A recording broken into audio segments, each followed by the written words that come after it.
Hello, everyone. You are listening to the latest Flyers Talk podcast. I am Jordan Hall, and as always, I am joined by the dynamic Joe Fordyce. Joe, Flyers training camp just a couple days away.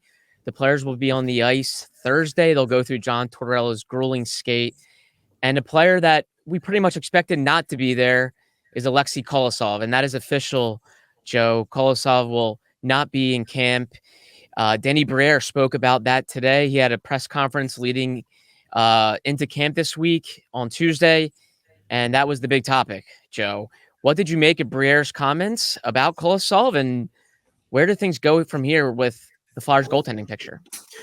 Well, not to give us credit, but I'll do that right out of the gates and say the words that Danny Briere used, it seemed like he listened to exactly what we talked about last week. In particular, the idea that there is a big opportunity for this young player, young goaltender, with this franchise right now. The Flyers have a goaltending situation that maybe in flux is a little bit too strong of a term, but with the way that the Carter Hart situation panned out, it leaves a bit of a shortage there and an unknown for sure. Sam Ersson as the starter, who's never been asked to be the starter from the beginning of the season. You have Ivan Fedotov, who we got very limited, a limited exposure to last year, and some good, some bad. So we don't really know what he's going to be. And from that point, it's a lot of young players and a lot of room for competition, as Danny said this morning. And it's a little bit puzzling because there's a lack of, it seems like, well, it sounds very familiar in terms of the lack of communication from Kolosov's camp. It sounds like the Cutter Gauthier terminology all over again. The inability to communicate, the kind of not understanding where the player's mindset is. Now, of course, this has to do with his hometown and it's not as blatant as the Cutter Gauthier thing was of him not wanting to be a Flyer. But what I will say is the honesty and transparency with this front office continues, because Danny didn't mince any words during this press conference today. Basically, if he wants to play, he has to respect the contract. He has to decide whether he wants to play in the NHL. These are all things that we heard about Cutter Gauthier, and we hear them now with this player. And it seems like the standard is set with this organization going forward, that as long as these guys are in charge, there's a certain way of doing things. And if that's not the way a player goes about it, then they're kind of making their own bed, is the way I see it. And, I like that because it doesn't leave people wondering. You don't listen to Danny talk today and wonder what's going on with this situation. And the Flyers are kind of leaving out this fleeting hope that, hey, he could change his mind. Maybe he will eventually come over. But after hearing Briere talk today and Ian LaPerriere the other day, the Phantoms head coach, to me, this just all sounds like hopeless. I just don't think – I don't know how they come back from this with Kolosov if he eventually wants to come over here, because it just seems like Kolosov has rubbed the people the wrong way with the Phantoms. He has rubbed people the wrong way with the Flyers. I'm sure prospects that were in Lehigh Valley that were around him at the end of last season are probably thinking, like, what did we do wrong? Because reports have come out that Kolosov felt isolated. He didn't feel comfortable there, that he was homesick. So, like, where does it go from here? I don't know how they can even get past this.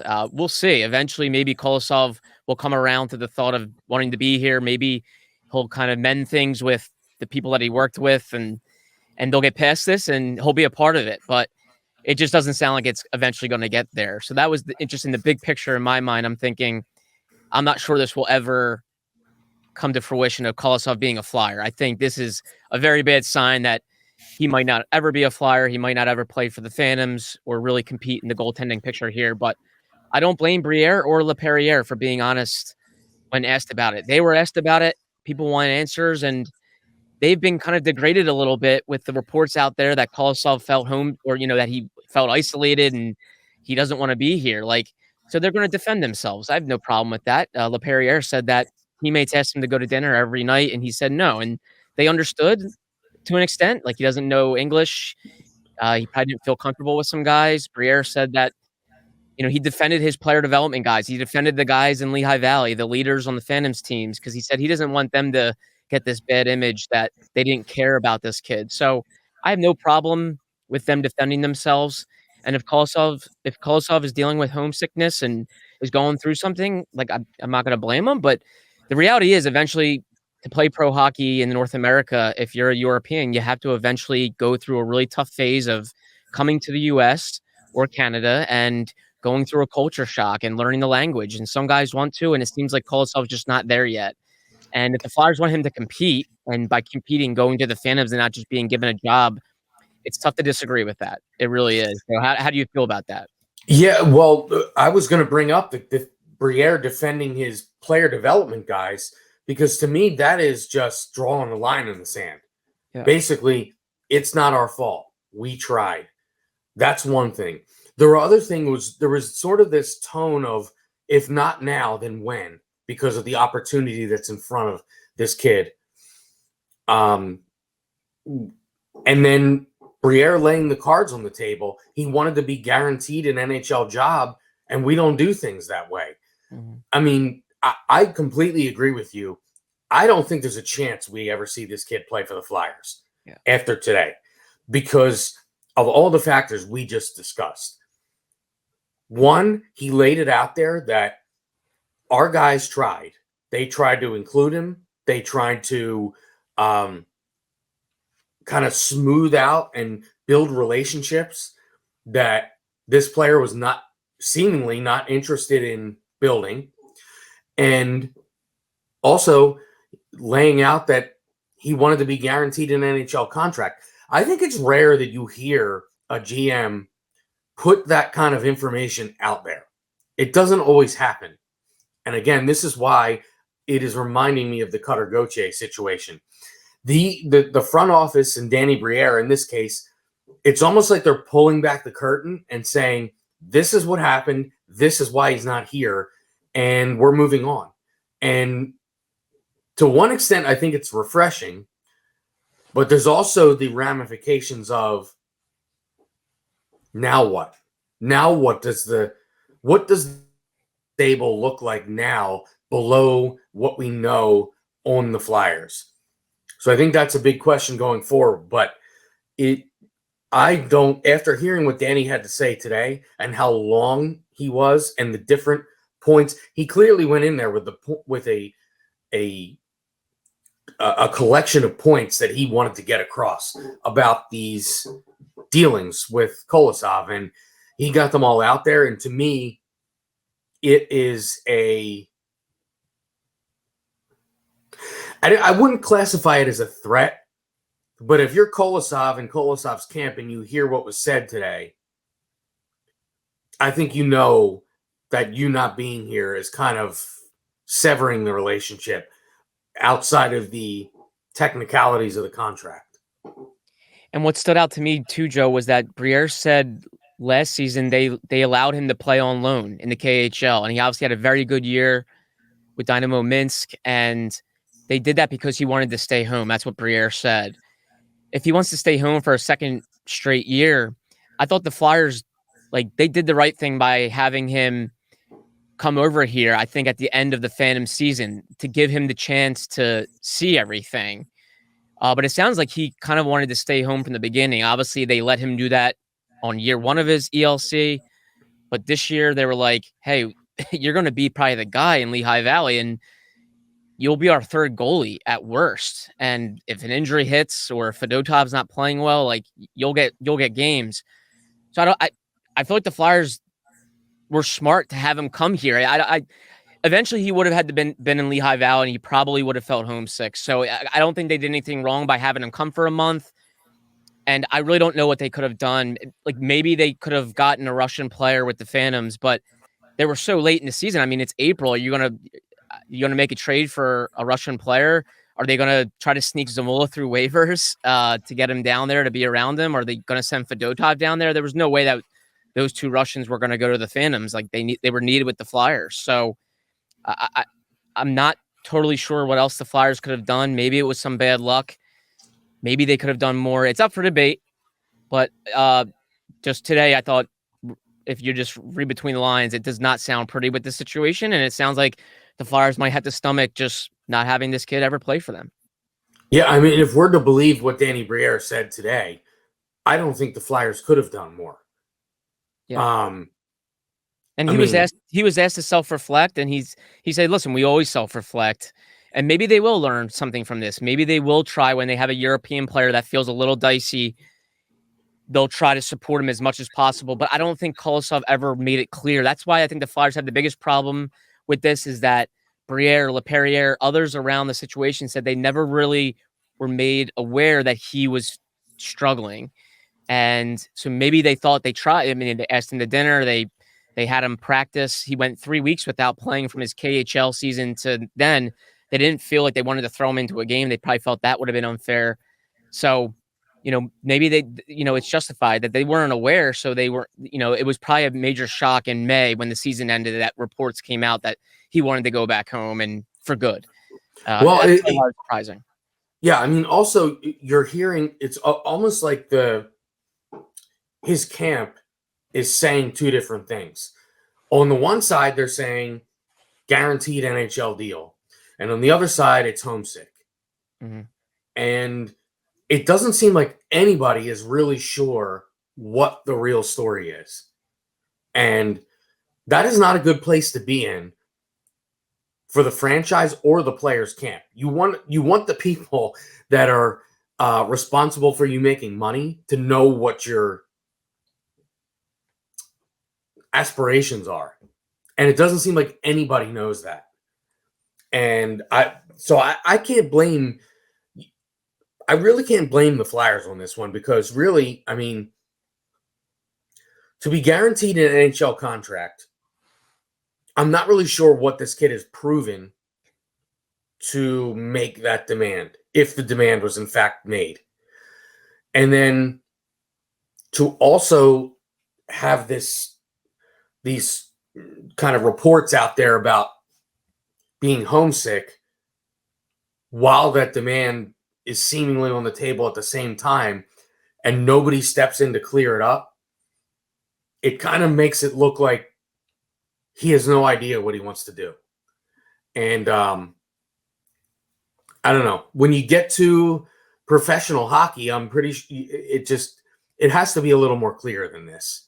Because you're talking about big time franchises, big time money involved, and big time plans that are being made around players such as Kolosov for years down the road. And there's people whose jobs are to make those plans. And if you don't know whether a player's in or out, you can't make that plan. So I can't really fault the Flyers for kind of drawing a line in the sand and saying enough is enough, which I think is what today amounted to. And the last thing I'll say on it too is that I thought Laperriere on the same day he was answering questions about Kolosov, he pointed out that Matvei Michkov, this 19-year-old, is doing everything to try to acclimate, and he praised him for wanting to be a part of the solution here, going outside his comfort zone, trying to learn English, speaking only English, not always relying on the translator. So I think he was trying to cover the Flyers a little bit there in the sense that, hey, it's, sometimes it's, it's not what we did. It's more like you got to have the kid want to do it. And here he is praising Michkov for being here, wanting to be a part of the organization's future. And here's Kolosov, in many people's eyes, seemed like he's, questioning it and not sure if he wants to do it. And ironically, the two people that talked about it, Laperriere and Briere, were both French Canadians that came over as 19, 20-year-olds, and they didn't know English and they had to do it.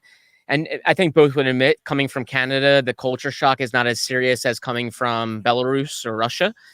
But still, they were young adults that did not know English and were open to the challenge, of learning English and trying to adjust and acclimate. So maybe they don't, maybe when it finally boils down to it, they don't feel as bad. They're just like, this is the reality. If he wants to be here, he'll be here. If he doesn't, we have to move on. Yeah, and they have 2 cases of Russian players on the roster currently, yep, who have had to acclimate themselves. And you mentioned currently in the process of doing that. So it's I'm not sure what leg Kolosov's camp has to stand on at this point. Ever is going on. Unless it's something nobody, including the team, has heard about yet. Yeah. Celebrity cook Steve Martirano brings his Italian-American cooking back home to Philly. Enjoy Martirano's Prime at Rivers Casino and Steve's famous meatballs with Sunday gravy, prime steaks, and more. Make reservations for Martirano's Prime on Open Table. Joe, with training camp starting on Thursday, all the guys will be on the ice going through Tortorella's notorious skating test. We're going to look at our biggest camp storyline. Joe, what are you thinking? For me, it's rather unambiguous. I think it's Matvei Michkov. Who will he play with? How quickly will he get up to speed? How will things go between him and John Tortorella? Will he stand out in the preseason games? Will things go a little slower? We all know he's making the Flyers roster. Obviously, he has to with his age. But I think all eyes will be on Michkov and how things are going throughout the preseason. But what do you think? Yeah, Michkov to me is the biggest storyline. I kind of have a 1A and 1B too. And my 1A is the goaltending. Yeah. Kind of playing off what we were just talking about. There's a lot of uncertainty. Really, there's a lot of uncertainty after Sam Ersson. I would argue there's uncertainty with Sam Ersson because of the workload he's going to have to endure this season. And then certainly after Ivan Fedotov, I'm not sure what's next. There's Cal Peterson still in the mix. There's guys down at the Phantoms. So I don't really know. So I'm interested to see how that plays out and see who stands out during camp.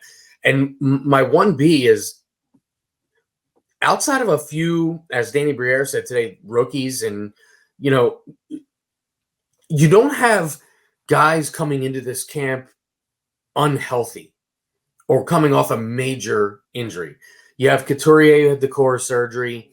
You have Ristolainen still coming back.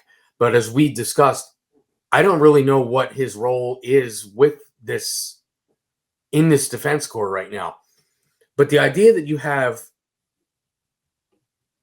seemingly your core roster coming into camp healthy is a storyline to me, because it's been some time since that's happened. You also have no Cam Atkinson, so there's a little bit of offensive production that needs to be replaced. Now, I think we all think that Michkov replaces that, but there's a lot of guys that, you're looking to see them take the next step.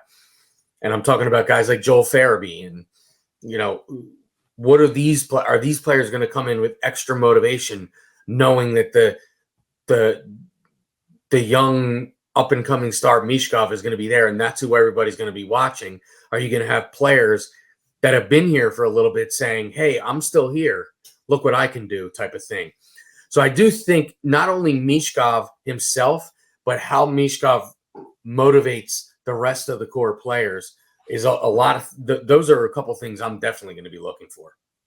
Absolutely. And I'm looking at, are there any players that can force themselves into the picture, possibly force the Flyers' hand? I thought last year the Flyers were definitely a land of opportunity. John Tortorella said it. I believed him, and it was true. Tyson Forster, Bobby Brink somewhat stole jobs and ended up staying with the team and forced some people out of the picture. I think they have a tougher roster to crack this season. I think the Flyers would admit that, although they will still push competition. John Tortorella's always going to be about pushing and fueling competition, but I think their roster looks a little more set in stone than I thought last year, but perhaps someone will knock the door down and open some eyes and really force the Flyers to make a decision. And I'm intrigued to see who that might be. I think they have some candidates, but it's going to be tough. So maybe someone can be a camp darling, kind of come out of nowhere and win a job. And we'll see if the Flyers are still a land of opportunity or if more we have an idea of who we're going to see on opening night. But Michkov, without a doubt, has a job, and he'll be fueling the whole youth and people trying to win a roster spot. Yeah, I think heading into camp this year, you have guys like Forrester, Brink, and Zamula who are on solid footing, where I feel like last camp we weren't sure. We certainly weren't sure about Brink. I don't think we were super sure about Zamula and what he would do, because I know we had talked on this podcast several times about he needed to step up and say, I'm an NHL player, which he did last year. Mm-hmm. And Tortorella, I think John Tortorella I don't know if I would say fell in love with, but became enamored with the versatility to play him on a power play, which I don't think is something that was expected heading into last season. And then Tyson Forrester obviously took a huge step last season. So those three players are on more solid footing, which leaves less room for guys to push. But as you said, I'm sure John Tortorella will take about 3 minutes to remind us that he is all about the guys that earn playing time. And it doesn't matter money, stature, how long they've been in the league, all that sort of stuff. He's willing to put that aside for what he sees right in front of him at the moment. So there's going to be definite competition, and he's going to find ways to bring up guys that people aren't thinking about that are standing out during camp. So I expect all of that to remain the same. 100%. Plenty of storylines going into Flyers training camp. Hockey is pretty much here, Joe, and we'll cover all the storylines here on Flyers Talk Podcast, preseason, training camp. We'll talk about it all right here. Joe, thanks so much as always. Great to see you. Great to chat with you. A big thank you to Ben Berry, our podcast producer and guru, and Flyers fans. As always, thank you so much for listening to the latest Flyers Talk Podcast. Wherever you get your podcasts, please rate and listen, and we cannot wait to talk to you next time.